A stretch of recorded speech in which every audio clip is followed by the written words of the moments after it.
Okay, first up, some details coming in, of course, following the interrogations after that Udhampur attack. Home Ministry sources have told India today that the Pakistani terrorist Naved, who carried out that attack in Udhampur and was caught alive on the same day, has revealed to NIA that 2611 mastermind Hafiz Saeed visited Lashkar training camp twice to motivate jihadi recruits.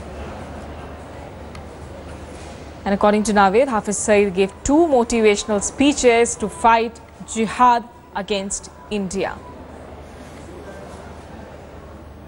Remember, like Ajmal Kasab post the 2611 attacks, Naved was also captured alive following the Udhampur attacks, and the interrogation that the NIA is continuing will form a very crucial part of the dossier of evidence that India is expected to hand to Pakistan when Pakistan's National Security Advisor Sartaj Aziz comes to New Delhi for the official talks on 24th of August.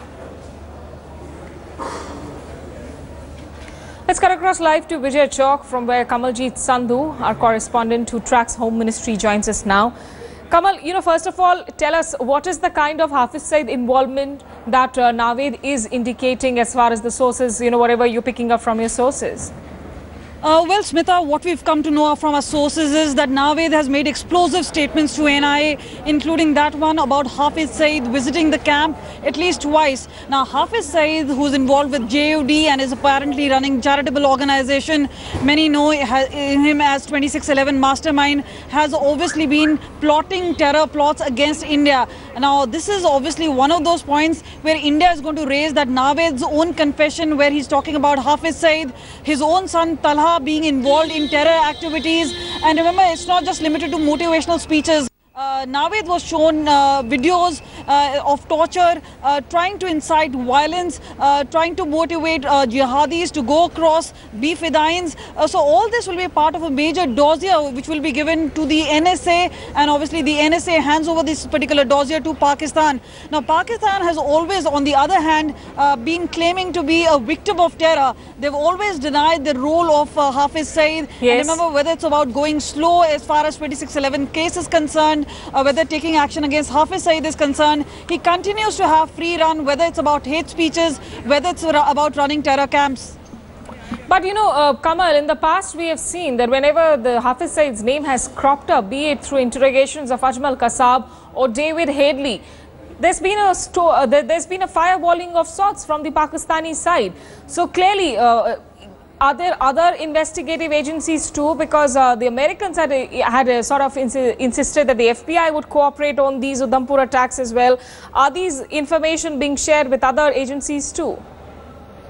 Well, Smita, we've always known that as far as Pakistan is concerned, unlike others who were once bitten, twice shy, Pakistan continues to actually harbor terror. There's always been this case of deniability, but Pakistan continues to be incorrigible. So whether we're talking about terror launch pads and at least 25 of them, 50 terrorists based in Pakistan, all this will be part of the dossier. What is also important is not just cooperation that we're getting. Now, remember, as far as the GPS devices itself are concerned, we know that that India's been seeking help in terms of technicalities. Yes. But here is a case where Naved, again, like Kasab, has been captured alive. He's made a couple of statements. Now, remember, this has happened in India's domain and he's been captured alive. His statements are extremely crucial, and that is why a polygraphy test has taken place. He will actually nail Pakistan's lies. Okay, many thanks. For now, Kamaljeet Sandhu, keep a close eye, of course, with the more details coming in as that interrogation of Naved continues.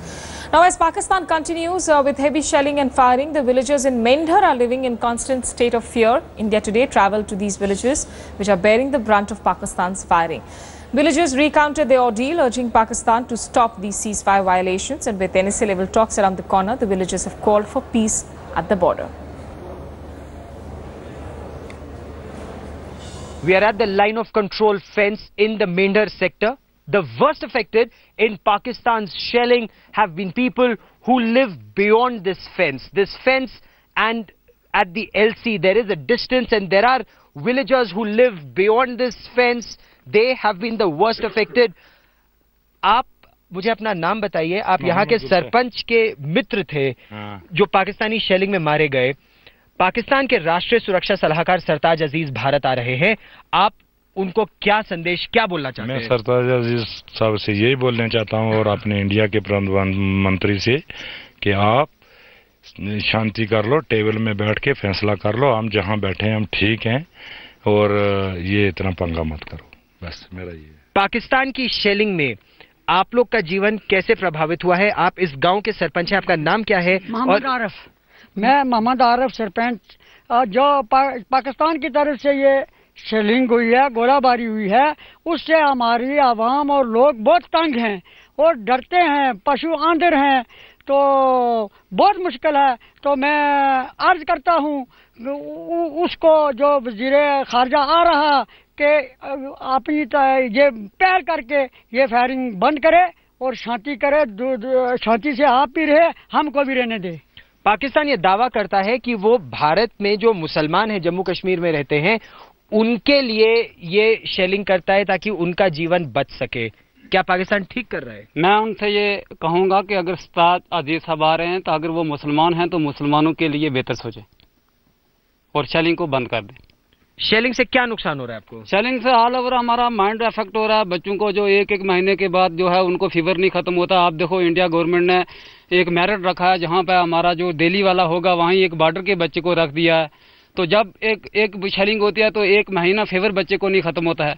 ये हमारे लिए एक major problem तो बहुत है। Problems न सिर्फ बहुत है, प्रॉब्लम्स बढ़ती जा रही हैं। हुर्रियत कॉन्फ्रेंस की बात करें तो हुर्रियत कॉन्फ्रेंस पाकिस्तान से बात करना चाहता है और यहाँ के नुमाइंदों की पेशकश की बात करता है, उनको रिप्रेजेंट करने की बात करता है। कॉन्फ्रेंस को आप क्या कहना चाहेंगे? हुर्रियत कॉन्फ्रेंस से हम यही कहेंगे कि हमें अगर वो हमारी बात पाकिस्तान से कर रहा है कि मैं उनकी मदद कर रहा हूँ तो हमें उनकी तरफ से कोई मदद नहीं मिल रही, ठीक है ना। हम जान रहे हैं हुर्रियत को। अब देखिए कि यहाँ पे आप एट ए टाइम यहाँ पे हैं, आप देखिए कि क्या हुर्रियत का यहाँ तक अभी तक कोई लीडर नहीं पहुंचा है, ना हमने मुझे कोई सपोर्ट की है, ना हमें पाकिस्तान को क्या कहना चाहेंगे आप? पाकिस्तान को क्या कहना चाहेंगे? पाकिस्तान को यही कहेंगे कि वो जो फायर कर रहा है, चाहे इंडिया और आपस में एक दूसरे के ऊपर फायर कर रहे हैं, वो अपना फायर अपनी जगह बंद कर दे, इंडिया अपनी जगह बंद कर दे, ताकि हम यहाँ पे सुरक्षित रहें। दूसरी बात, मैं अपनी सरकार से दावा रखता हूँ कि हमें यहाँ पे हम सुरक्षित नहीं। हमारे लिए जैसे आरएसपुरा या सांबा सेक्टर वालों के लिए प्लाट अलाट किए हैं, वैसे हमें भी प्लाट अलाटमेंट दे दें ताकि हम भी सुरक्षित प्लेस पे अपनी जगह पे वहां जाके अपनी आसानी से जिंदगी बसर कर सके, अपने बच्चों को पढ़ा लिखा सके। People here very badly affected in Pakistan's shelling. Several villages have been evacuated. Children have been sent to safer areas, but their animals, their cattle are still there. They cannot be brought back, and desperately these people want that shelling to stop and for Pakistan to wake up. With cameraman Kirpal Singh, Gaurav Sawant at the line of control for India Today.